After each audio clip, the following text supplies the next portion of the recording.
66-ամյա Օլեգ Յակովլևիչով ամբողջ կենսաթոշակը ծախսում է Եվրամայդանի ակտիվիստների համար սնունդ գնելու նպատակով եւ ում այստեղ արդեն հասցրել են գնդապետ կոչել ցույցեր տալիս ոտքերի չբուժված վերքերը։ Դրանք նա ստացել է Կիևի արհմիությունների այրվող շենքից մարդկանց դուրս բերելիս։ Պաշտոնական տվյալներով փետրվարի 18-ից 21-ը Եվրամայդանի ակտիվիստների եւ Բերկուտի հատուկ ջոկատայինների միջև բախումների հետևանքով Կիևում մոտ 100 մարդ է մահացել։ 18 февраля был.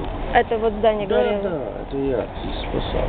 Փետրվարի 19-ն էր, հենց այս շենքն էր վառվում։ Երեքով էինք, ես ու երկու աղջիկներ, մոտ 200 հոգու դուրս բերեցինք այրվող շենքից։ Եվրամայդանի մեկ այլ ակտիվիստ Տատյանան պատմում է, որ որդին ծառայում էր Բերկուտ հատուկ ջոկատում։ Եթե ինձ հրամայեն կրակել քեզ վրա, ես պետք է կրակեմ, մորն ասել է բարիկադների մյուս կողմում հայտնված որդին։ Ես էլ ասացի կկրակես։ Հուզված պատմում է Տատյանան։ Որդին մոր վրա կրակելու հրաման բարեբախտաբար չստացավ, սակայն Բերկուտի հետ բախումների արդյունքում մահացածների թիվն այստեղ բավական մեծ է։ Այդ զոհերից մայդանցիներն իրենց ջոկատն են կազմել, որը կոչել են երկնային հարյուրյակ։ Կրեշատիկի ինստիտուտսկայի, Գրուշևսկու փողոցների տարբեր մասերում մայդանցիները խնամում են զոհվածների հիշատակին նվիրված փոքրիկ հուշարձանները։ Դրանց մոտ իրենց հարգանքի տուրքը մատուցելու համար ամենուր տասնյակ մարդիկ են գալիս։ Ուսուցիչները պատմում են իրադարձությունների մասին դպրոցականներին։ Вот этот первый, Сережа Мигоян.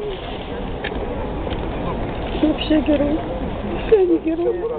Սա էլ Սերոժան է Նիգոյան, նա իսկական հերոս էր։ Նրանք բոլորը հերոսներ են։ Սուղ միջոցները, ինքնաշեն լվացարաններն ու վառարանները եւ նոսրացած շարքերը չեն հուսահատեցնում Կիևի անկախության հրապարակում մնացածներին, նույնիսկ նոր նախագահի, քաղաքապետի ընտրություններից ու Եվրամիության հետ բարելավված հարաբերություններից հետո էլ մայդանցիները չեն վստահում իշխանություններին։ Все условия, которые вынес Майдан на ВИЧ, ничего вообще не было исполнено. Այն բոլոր պայմանները, որոնք առաջ էր քաշել Մայդանը, չեն կատարվել, իշխանության լուստրացիա տեղի չունեցավ։ Ոչ ոք այսօր չի պատժվել ցուցարարների սպանության համար, չնայած բարձրագույն հայտարարություններին։ Ոչ ոք այսօր վստահ չէ, որ Պորոշենկոն կստորագրի ասոցացման համաձայնագիրը։ Հենց այդ պատճառով էլ Մայդանը դեռ կանգնած է։ Вот поэтому стоит Майдан. Այստեղից միայն Դոնեցկ կամ Ղրիմ կհեռանանք, այդ տարածքներն ուկրաինական են, միաբերան պնդում են մայդանցիները, որոնցից ոմանք ի դեպ հրաժարվում են հարցազրույցը ռուսերեն տալ։ Мы за Россию. Это наша сестра.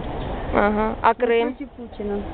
А Крым мы заберем к себе. Это наша Украина. Մեր պայքարը Ռուսաստանի դեմ չէ, մենք դեմ ենք Պուտինին, իսկ Ղրիմը մենք հետ ենք նվաճելու, դա ուկրաինական տարածք է։ Нет, Крым он был украинским, он останется украинским. Ղրիմը ուկրաինական է եւ ուկրաինական էլ кմնա։ Крым назад мы это отберем. Донецк, Луганск никто никому не отдаст, потому что, если мы скоро сюда выйдем, то мы увидим только Луганск или Донецк. Ղրիմը մենք հետ կնվաճենք, իսկ Դոնեցկն ու Լուգանսկը ոչ ոք չի հանձնի։ Եթե մենք դուրս գանք այստեղից, ապա միայն դեպի Լուգանսկ կամ Դոնեցկ։ Наполовину людей превратил на рабів.